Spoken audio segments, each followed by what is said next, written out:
Hello, everyone. Welcome to episode 38 of Last Minute FPL. This is the final Gameweek podcast. Hi, Vikas. How are you? Doing well. Can't believe we have actually reached the final week, the week where everything is decided. And let's get into it. Let's get right into it. Yeah, no, amazing that we did this for the whole season. Let's see where we finish up. We'll start with last week's points as usual. This time I got the most points, 69 points. Konza, amazing. I think this is the second or third time he's got a goal for me. And I remember the last time it happened, I said this is one of the best feelings in FPL when you don't even think of this kind of a player scoring a goal. Pretty much like that. Palmer captain, I should have taken your warning. Extremely disappointing. He even got a 94th minute yellow card for time wasting, which was frustrating. Arsenal double clean sheet with Sar again, like he's been getting those points here and there. Very happy with that. And finally got a win with assistant manager with Pep getting 9 points. But again, 96th minute clean sheet loss.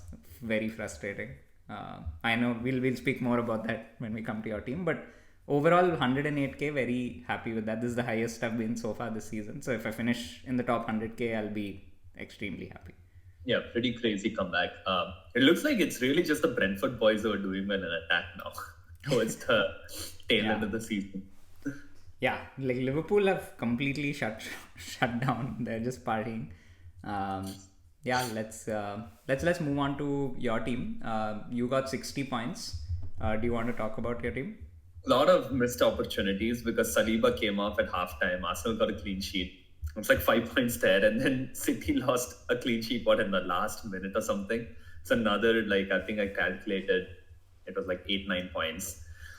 Bit of a missed opportunity, could have been much better, but I think it's fine and won't complain. Still trending around that just above 1 million.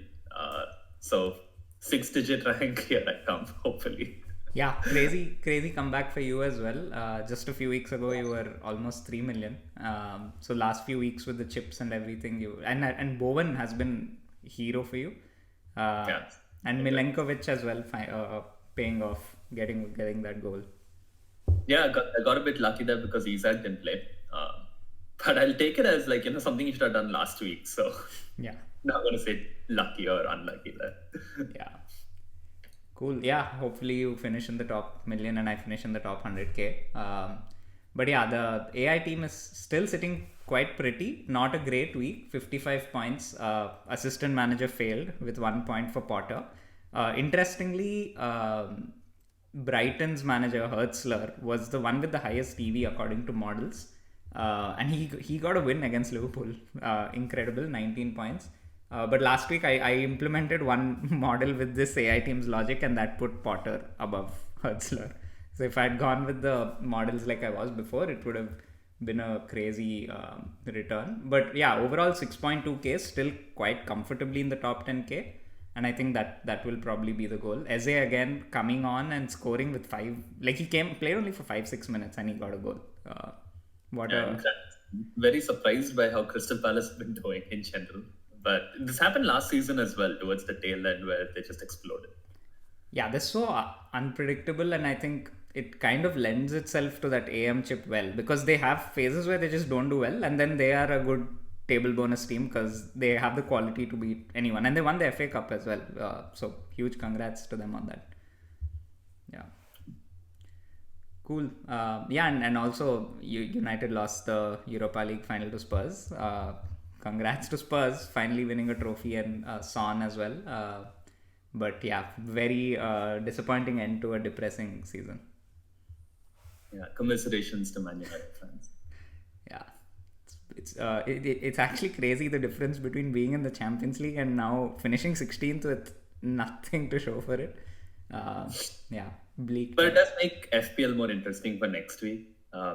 And I think we should talk about the consequences of the final with respect to who we want to get as well as we get into it here. Yeah. Cool. I just put together a couple of slides where to show our two teams come back. I know the AI team has kind of been sitting pretty throughout. It was at 2k after game week 19 and kind of kept it steady with a few ups and downs. But yeah, we'll start with my team. Game week 9, I was 2.7 million. Yeah, it took a lot of time, but steadily, like, it's just been green arrows almost throughout to come back to almost 100k. Very satisfying feeling. I mean, there have been seasons where I finished higher, but I think to just make this steady, slow improvement has been. A very steady gain from what I see. Like very, very steady gain. And 9 to 14 was a killer gain for you. 9 to 14, like really, really kind of bumped your season up. Yeah, I mean, I think it's easier to make that kind of a gain at that stage of the season. And we'll come to your team and let's actually take a look at that now. You made a very similar gain to that, but in the last few game weeks, which is very tough to do because the points gap widens, and you went from 2.8 million to 1 million in a matter of 8 weeks. Incredible. Pretty happy with that actually, but overall, I would say it's still a disappointing season, but it's always nice to end well for sure. Yeah. What do you think was was it the chip strategy? Because a lot of active managers did play chips, but what do you think really worked out? I think chips, definitely. That is around the time that, I started playing all the chips that we had in hand. And generally it's gone well. Like, I think the bench boost, I forgot to play the bench boost. that was a bit of a disaster. Yeah. So the bench boost was disappointing for sure. But the others are fine. And bench boost, I think I lost about 10 points. It would pushed me into the top 1 million probably by now, if I had played it properly. Yeah, and I think the combination of also having some of the right players at the right time, which I did not have in the beginning of the season because I did not have that team flexibility holding on to Haaland for way too long. Yeah, that's true. And yeah, I think talking about my team, I think what worked for me was once it was game week 8, I initially felt like, I have to be different to catch up. But then I kept still making the same moves that I normally would. And I didn't take a single hit till last week when I took a hit for Pep. So I think that just because it was early on in the season and I just kept doing the same things, over time those gains added up. Yeah, cool. Let's quickly check in on the mini league. Yeah, so again, AI team and Allen Evans both got 55 points, so the gap between them remains 33. And Conte has kind of fallen off. It's 60 points behind first now. So it's just about a 2-horse race, but AI team will be heavy favorite. Yeah, heavy favorites. I think Allen Evans still has a chance, but have to do something very, very different. Something like a Saka captain or something. Allen Evans has Saka, and AI team doesn't have Saka. So that is a very, very, very interesting opportunity. Yeah, and I mean, although the AI team's current plan transfer is to get Saka, but I think the issue though is that it will have exactly 0.0 in the bank, and I don't know if there are price change. I don't think there are price changes expected, but if they are, then it would get priced out of it. And I think this week it might help to wait for the press conferences. It being game week 38, if managers say that some rotations happen, it's good to get that info. But even otherwise, I think a bunch of things will have to go wrong. But let's see how it turns out. Agreed. Moving on to our teams, there have been a couple of new additions in the league. So my target for 8th, I was 8th last week, and I basically got a green arrow, but I'm 10th. And so I'm on 108k in 10th, and same thing with you. You actually hit your goal of 25th, but now you're 26th. But yeah, we can get our goals again this week. Yeah, I can't believe that 25 actually came through as a target to fight for, which is ridiculous. But I think 6 points away from 25, all to play for in the final week to get the 25th place trophy. Yeah, I think it probably tells us that we should just aim higher, because it seems like if we had asked for 20th or 5th, maybe that would have been where we ended up. But yeah, in terms of league probability now, AI team is projected to have 94% chance of winning based on the historical game weeks. It's been very rare for such a lead to be made up, and it's mostly been in the chip weeks when people have played their free hit or wildcards to have a very different team. So yeah, it will be tough, but yeah, let's see. And then quickly touching up on the cup as well. This week was the semi-finals. Adarsh getting knocked out by Iran and Rishabh getting knocked out by MJFP. So yeah, both getting 65 points and to set up a final between Lukaku's Psychiatrist and Fignoler FC. Congratulations to the two finalists. Interesting team name for sure. Yeah. Okay. Yeah. Now let's look at the games that happened last week. Yeah, maybe I can start with the Chelsea United game because it was the early kickoff. I captained Palmer, which was a pretty honestly ballsy move. Like it wasn't. It just felt like I can go for it. There wasn't an obvious captain choice this week. Yeah, and he could have maybe got an assist, but apart from that, it was a pretty dry game. I'm just very disappointed with the yellow card. I was hoping that he would at least get those 3 into 2 6 points, but yeah, Cucurella with a well taken goal, and Chelsea almost getting the European spot sealed up. I think there's still twists and turns with that European fight. Because I think everyone's clustered and Chelsea are playing Forest away, which is not easy. I think Forest win that, Chelsea's out because that's a 6-pointer. But I agree with you. I think that was definitely a much needed win. It was a very boring match, like every Chelsea United game tends to be. I think it's the most drawn fixture or something in the last 20 years. Yeah, I happy with the win. Unlucky with the Palmer points. Definitely. I was not confident with you going with Palmer last week, but sometimes it's also the anti-bias that you get with following a team. That is something that I do it sometimes, and probably if I was in your position, I would have done Palmer as well, especially with the European fixture for Man United. Yeah, I mean, at the end of the day, he scored only once since Gameweek 21, so that's pretty damning. But I thought it's a good differential. No, I think I'm planning to do the same with Saka. He's got no points, points in the last 20 weeks. Yeah, and I'm seriously considering getting him in and captaining. So, but you just have to kind of hope because they are quality players. You just have to hope that it comes good. Yeah, at this point of the season, it's one game, and you can't. You basically go with your gut. Anything can happen in a single game. I think another game which was very interesting was the City Bournemouth game. KDB missed a chance that was probably 0.95 or point plus XG. It was an open goal and he had a tap in. I think, I have to count myself lucky in situations like that because we tend to focus on what went wrong. But I mean, he would have scored that in his sleep. And this was his farewell game at the Etihad. It had goal written all over it, but he blanked, and I think City were pretty clinical. Both teams were down to 10, and then Bournemouth with that killer 96th minute goal. As an Evanilson owner, it was not nice because he got subbed and the player who came on for him scored. It's worrying, especially looking to target Evanilson with the Leicester game. Yeah, I'm very disappointed with the clean sheet vibe. I think that generally they've done well, the City defense, and they were good this game as well. And of course, a huge tribute to De Bruyne finishing his career at City at the Etihad. Liverpool losing to Brighton was also a bit of a surprise because I did captain Salah, thinking that this would be the game that maybe they explode because the last game could just again be like a farewell, hi, bye, that type of game. Didn't turn out to be the case. Salah blanked again. I don't know. What do you think? Like, is Liverpool a team to target for the final game? And Salah, given that he's still chasing that record.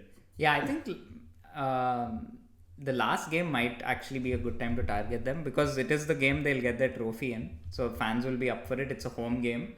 I think they'll play their strongest team finally. And Salah is, I think, just one return away from equaling the goal plus assist record. And he's been talking about it for a while. Definitely not for the lack of trying.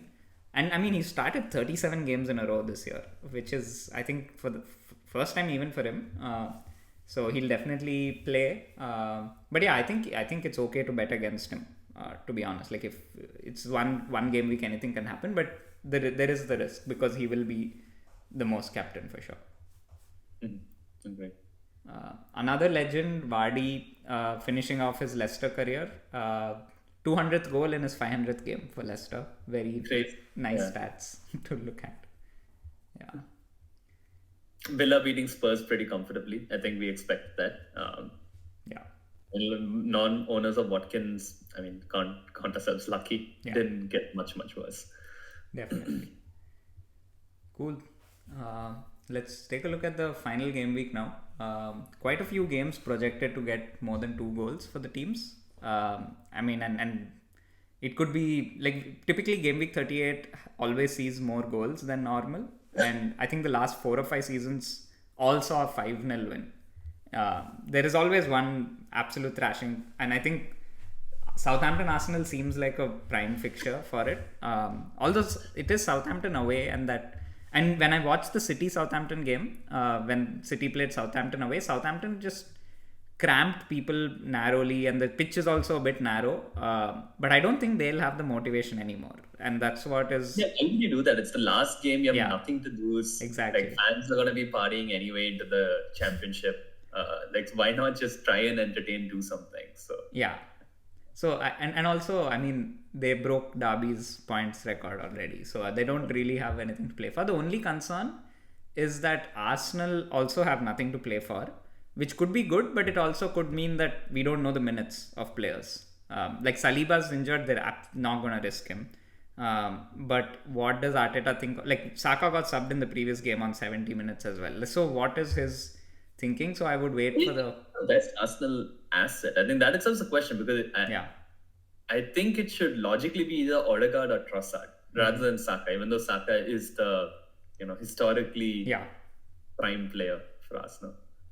That's actually true. Trossard has pretty much somehow played every game throughout this time, although you wouldn't have been able to predict it because he's always a prime contender for rotation. I think Trossard and Odegaard seem like better options from Arsenal, even though Saka is historically seen as the prime player to target in attack. Yeah, that's true. I think, it will be a bit tough to predict the minutes, but let's see if Arteta gives us any hints in the press conference. I'm also interested in the Brighton game because Tottenham will just completely off it. Like they will definitely be drunk. Yeah. So Welbeck is very, very interesting, right? Yeah, I want to see who will play. So Joao Pedro had some issues. I think he was fighting with someone. He wasn't played. If he plays, I think he would be an obvious choice. Welbeck as well. The Tottenham players have been awake. They've been posting Insta stories non-stop. So unless they have a team that's doing that for them, they haven't slept in a couple of days. It's the most ridiculous season. End up 17 with 37 points and qualify for Champions League. Yeah, that table just looks very funny. It's 3 teams below getting relegated, and on top it just says qualified for Champions League group stage. Incredible. I think Brighton are a good team to, and I think they have some motivation to finish 8th. They have an outside chance of still making it to Europe. If Chelsea win the UEFA Conference League and other results go their way, they could do it. Liverpool against Palace, I think, is another one. Palace, again, I don't think they have anything to play for, but we've seen that they can step up. But I think if Liverpool are on their A game, I think actually these are the kinds of teams you can target for differentials. Players like Luis Diaz, if you know he's going to play, I don't think many people will own them. Yeah, agree. Bournemouth Leicester, I don't know. I mean, that's another game which looks interesting on paper, but increasingly I don't feel confident about that game to target Leicester. I think Bournemouth has the same motivation as Brighton. They do have an outside chance of making it to Europe still. So coming 8th will be it could prove helpful for them. The problem though is that who do you get from Bournemouth? I think stats wise, Evan Nilsson has been a standout. But in the last couple of games, Kluivert has gotten subbed. In the previous game, he got subbed at halftime. So that is a bit of a concern. Although he's on penalties. Semenyo, he'll play, but it's an uninspiring pick. It's but again, one game week, anything can happen. I do think Leicester are there for the taking. Vardy played his last game. They had their farewell at home. Again, they'll be another team like Southampton with nothing to play for. What's interesting for me here, also in the percentages that is being tracked, is the clean sheet odds for Newcastle Everton being the highest over Arsenal Southampton. Yeah. Because I am facing a issue with Saliba injury with Livramento ready to come in. But I mean, I'm also considering maybe should I just replace Arsenal with an Arsenal defender. But Newcastle having more clean sheet odds than Arsenal is definitely feels like, not an optimal move seeing these numbers. Yeah, I mean, honestly, Game Week 38 clean sheets are very hard to come by. I think maybe with teams like Forest, Chelsea, Newcastle, who are playing for the Champions League, you could see them defending really hard. So that's probably why their I percentage think is that's high. what we need to target. Yeah, For clean sheets, it should definitely be teams with something to fight for because exactly. they're Yeah. going to throw something away. But then again, if you already have three decent defenders, like if you already have Livramento to start, unless you have a spare transfer, I wouldn't make a move to get rid of it. Like, I mean, there's definitely going to be like we were looking at the attacking fixtures, right? Apart from Liverpool and Bournemouth, you also have Newcastle's attack. I think that can be a good place to go. We don't know about Isak's fitness, but apparently he might be okay. I think Gordon is a good option. He's been playing more.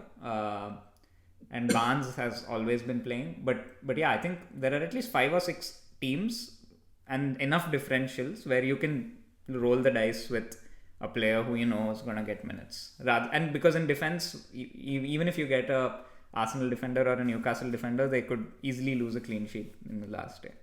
Yeah. Yeah, I think it all depends on Isak. I don't want to play Murphy because he'll get subbed. That's like very boring. Yeah. Last game week player to play. But I agree with you. I think Isak is a decision to be kept for the end. Yeah, agreed.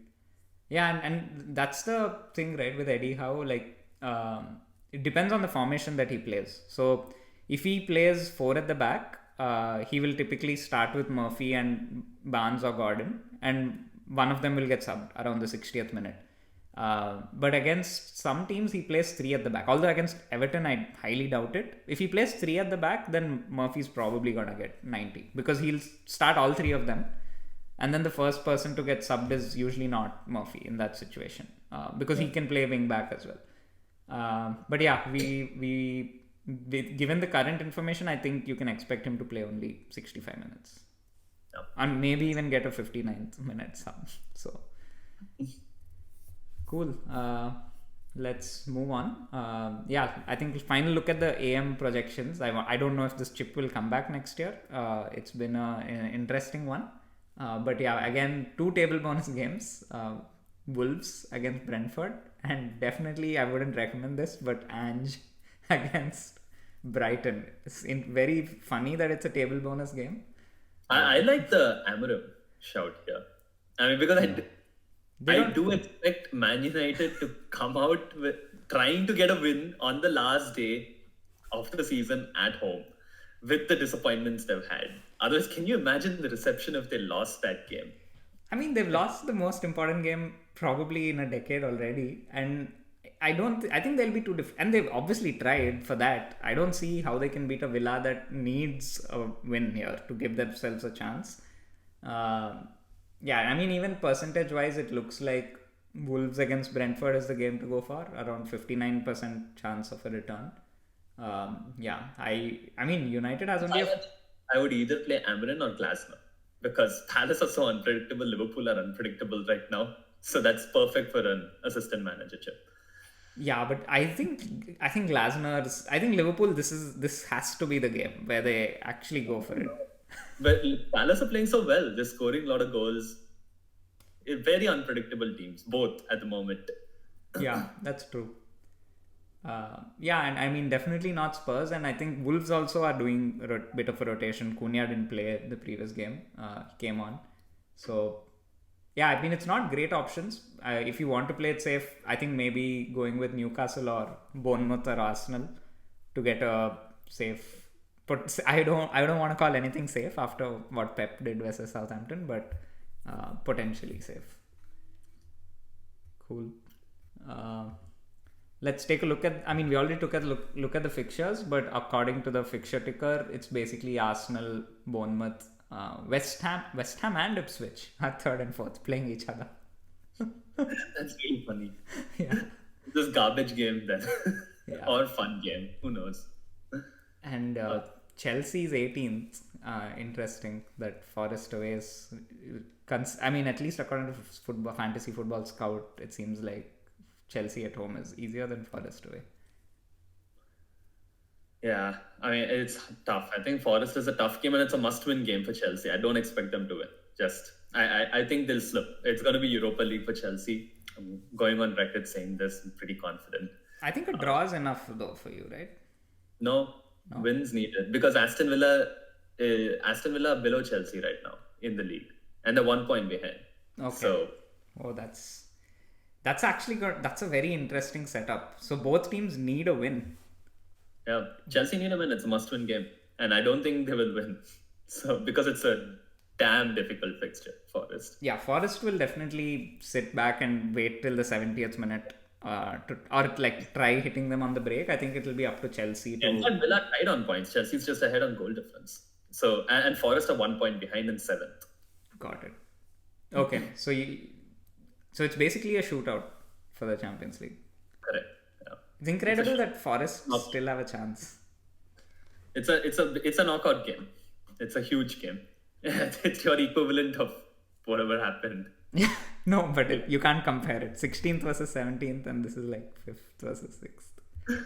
But let's take a look at what the odds said. I think it said Chelsea is got a 45% chance of a win, 26% chance of a draw, and 29% chance of a defeat. So I think Chelsea are still. It's more likely they're not getting Champions League. That's just the reality. Yeah, I mean it's still they're still favorites, I would think. But yeah, it's a close one. I mean, it's like a game of a lifetime for Forest. I'm hoping United turn up against Villa, to be honest. I'm really hoping that's the only hope. I've been I'm getting my United jersey, which is basically Chelsea jersey painted red, out for the weekend. I mean, I've been hoping for United to turn up for a long time. I think they have like 6 or 8 wins or something in the whole season in the Premier League. Like you can't, especially after this. There is like 40 points to play for United, so doesn't mean any. I don't think that means anything. Like it's already very embarrassing enough. Maybe 16th versus 17th. I don't know if that matters but Spurs are probably going to finish 17th because they'll be very hungover. I mean, I don't see United being really motivated. Like all the players seem very dejected. They put all their eggs in this basket. Yeah, I wouldn't expect anything from United. Cool. Yeah. Yeah, we'll quickly take a look at the player projections. Everything fits in one page now because just the final game week. Yeah, I think overall Salah is just 0.01 ahead of Saka according to the AI team. And yeah, other players above 5 points projected are Isak, Wissa, Havertz if he starts. Again, AI team's obsession with Havertz is back now that he's back fit. Do you think he'll start Havertz? It's too risky, right, to go for him? I mean, unless there is a leak, I wouldn't go for him. Yeah. Palmer is still slightly above 5, Bowen. And then Arsenal defenders are rated high as well. Yeah, along expected lines based on pretty much what we discussed. Nothing really stands out to me except for, I think Saka is an overestimate, but definitely boosted by the fact that it's Southampton. Mm-hmm. If you just look at the last 10-15 weeks, I don't have confidence. Although I want to captain Saka, I feel scared to do it just because of how he's been. Yeah, it's also the minutes thing, right? Like even if you know he's going to start, Arteta really has no reason to make him go all the way for 90 minutes. Whereas someone like a Salah has every reason to keep going for 90 plus whatever minutes. How many ever goals he's getting, you know he's going to play probably the whole game. I think Welbeck is the missing player here if João Pedro is not going to play because he's interesting. I think Brighton could feast that game. Yeah, I agree. Yeah, I mean Spurs have been so reliably perfect as a team to target in the Premier League. Ange is also probably gonna leave. Like this is like a farewell party game, and this is at home for them. So Maybe the players will be up for it. Maybe the There's no chance they're up for it. adrenaline. I don't think they'll even play anywhere close to their main team. It'll be a completely rotated level. Yeah, but even the rotated players have been partying. So I think the adrenaline and maybe alcohol will keep them going. Okay. But yeah, I mean, we'll talk about it when we go to the teams. But the AI's team planned move as of now is Savinho to Saka, and it's something that it can do for free. And captain? And Captain Salah because of the 0.01. Luckily for it, I mean, I think Salah has finally, if you remember, his projected points were 8, 7, 6, and now he's come down to 5 after his recent performances. But he's still the highest. But again, it depends. What if Isak's out? There will be another move to make, or if Cunha is leaked to not play. So there are a bunch of considerations, but the highest upside move by far is it's actually not Savinho to Saka, it's Eze to Saka. Yeah, Savinho will stay on the bench though, third bench.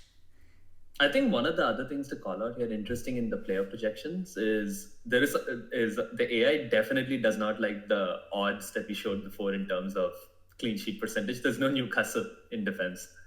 So yeah, that is true. That was very interesting to see kind of that divergence of opinion in terms of the modeling aspect, and maybe there's some human element there that goes in the clean sheet percentage too. Yeah, I think one thing that the AI team doesn't have modeled at all is the motivation factor, which will be a huge thing in the betting odds. So actually there's some interesting work being done by a team called Solio Analytics, who have added a beach element to their model projections. So X beach is a thing, and if you take that into account, Everton don't really have anything to play for, and Newcastle have everything to play for. So and Newcastle are a solid defense. They kept a clean sheet against Chelsea recently, and they conceded only 1 against Arsenal. So maybe that's what's going into the betting odds. Yeah, right. Cool. Yeah, and then like quick call out to Hyson from Bournemouth. He's showing up here, but he's off to Real Madrid, so we'll probably not.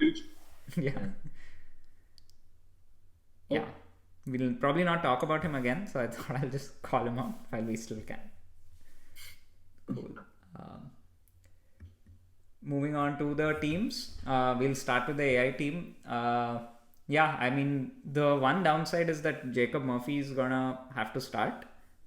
Initially, the move would have been Murphy to someone around the 8 million mark, like Bowen. But Eze to Saka is a more upside move in terms of EV, even if Murphy plays just around 60 minutes. Unfortunate that Saliba got injured last game week, so Konza will come in, but I don't think it's such a terrible downgrade. Yeah, and I think the rest of the attack picks itself. But again, concerns on Isak, Cunha, and Murphy's game time. So it's not the best Game Week 38 team, but hopefully it's enough to keep it in the top 10k and win the mini league. Yeah, I think it looks fine. Definitely can wait until the end to see whether you can get rid of. I mean, if Isak is out, is it still going to do the Eze to Saka, or will it target? Then it'll be Isak to Watkins. Okay. Yeah. Yeah, makes sense. But again, Savinho rather than Eze, maybe? He's cheaper, so you can't get to Saka by selling Savinho. No. Would it still start Eze over Savinho? Yeah. Savinho is like down in the dumps. He's not even in the top 20 or 25 midfielders. Cool. Moving on to my team. Yeah, I have a few ways to go. Again, like it depends on my goals. If I want to basically get that 9th spot in the league, the way I'm thinking of it is you have one transfer or just one, and I won't take a hit. I hope Isak is fit. That will make things a little easier. I think eight players are confirmed in this team. I think it's just Palmer, Murphy, and Isak that I'm unsure of. Palmer to Saka was the move I was planning for, and captaining Saka as well. If Arteta says something that indicates Saka is going to start, I might actually go there just to give myself a little more wiggle room to chase. But I'm not happy with starting Murphy, but maybe if the Saka upside is good, it's not the end of the world. Other options are Murphy to Kluivert or Luis Diaz. Basically, I can do Sar to Luis Diaz and bench Murphy. But again, Everton home is not the worst fixture. I just feel that Palmer against Forest away is a very handicapped differential. Like if you have like 3-4 players different, and one of them is Palmer, and he's 10 million, you're relying on him to definitely score you points. And this is I think it'll be a very cagey affair. Yeah. So It's a knockout game. It's essentially like a knockout game. So yeah, I think there'll be very few goals probably. Forest tough defense too. Yeah, overall, not in recent times. yeah. So I mean, it is a consideration, but also I do know that he has the quality in him. So it'll go down to the wire between getting rid of Palmer or maybe Sar. If Isak is out, is it Watkins coming in? If Isak is out, no, probably not Watkins. I'll have to think about it a bit. But yeah, I don't think I'll get Watkins, mainly because of what I'm chasing. I'll see if Havertz is starting. I might get him in. Or maybe I'll get Darwin. Who knows? Like if I'm feeling. But yeah, I do actually like the idea of getting Luis Diaz in, even if it's for Palmer or Sar. Like I feel like there is like he's a player who can go wild in a single game week, and he's a quality player to rely on if he starts. Agree. Yeah. Cool. But yeah, I'm happy with my defense. I don't think I need to touch it. It's just mainly these 3 spots. Yeah. Defense looks solid. Cool. Moving on to your team. Yeah, I have Saliba out, so he's gone to third on the bench. Midfield it's okay. Bowen and Buemo, Salah, Rogers.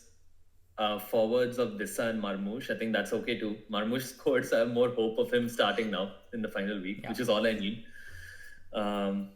Isak is a big doubt. I think for me it's more of upside chasing now, because if Isak is starting, then I still want an Arsenal player, but it will probably be for downgrading Saliba and upgrading Murphy to like a Trossard, for example. You have 2 free transfers? I do, yeah. Okay. I have 2 free transfers. So if Isak is starting, then I think I'll probably bench Rogers, because why play Man United away, even though it looks okay.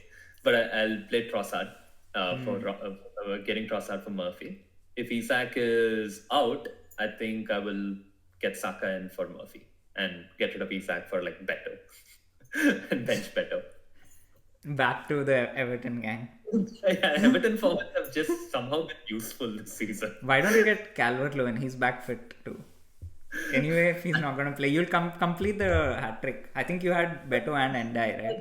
Lewin also. Oh, you had great, yeah. Yeah, I think this season, like it'll be a good tribute to end this season on. Yeah. So it all depends on Isak. I think it's either Saka or Trossard coming in, depending on Isak's fitness. Got it. Cool. Yeah, I mean, let's hope we all hit our goals in the mini league and overall ranks. Wishing you all green arrows as well. Any last words, Vikas? No, best of luck for everyone in your various mini leagues, and hope you. And we really like having you along with us in this journey. Hope you enjoyed it as well and got some valuable information this season. Yeah, and just in terms of the videos, we're planning to do a stream on Sunday during the matches, TBD. But it'll be interesting to follow the mini league as all the 10 games kick off at once, and maybe sometime next week or after that we'll do a season review where we just go over some of the players who did well, some of the decisions, and just take a look back at it with a stats lens. Yep. Awesome.